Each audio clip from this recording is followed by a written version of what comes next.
Hi అండి. మేము మీ పక్క ఫ్లాట్లో కాకుండా ఆ పక్క ఫ్లాట్లో ఉంటామండి.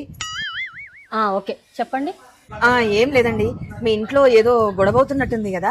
అంటే ఆల్రెడీ చెప్పాను కదండి, మీ పక్క ఫ్లాట్లో కాదు ఆ పక్క ఫ్లాట్లో ఉంటామని చెప్పనని. మాకు అంతవరకు క్లారిటీగా వినిపించట్లేదు. మీరు ఇంకొంచెం ఎక్కువ గొడవ పడితే. అంటే ఏం లేదండి, 4 రోజుల కింద మీరు గొడవ పడ్డప్పుడు మేము పక్క ఫ్లాట్ లోకి వచ్చి విన్నాము. అంటే ప్రతిరోజు వచ్చినా బాగుండదు కదండి, అందుకే మీరు ఇంకొంచెం గట్టిగా అరుచుకుంటే మమ్మల్ని మీరు ఎంటర్టైన్ చెయ్యాలి కదండి. చూసిన ఫంక్షన్ పోయి గొడవ పడొద్దంటే గొడవ పడ్డారు. మనం చూసి పక్క వాళ్ళంతా ఎంజాయ్ చేస్తున్నారు మన గొడవని చూసి.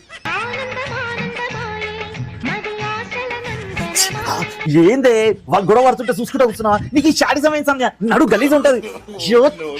వాళ్ళు చూస్తున్నారు. నడు గలీజ్ ఉంటది. నడు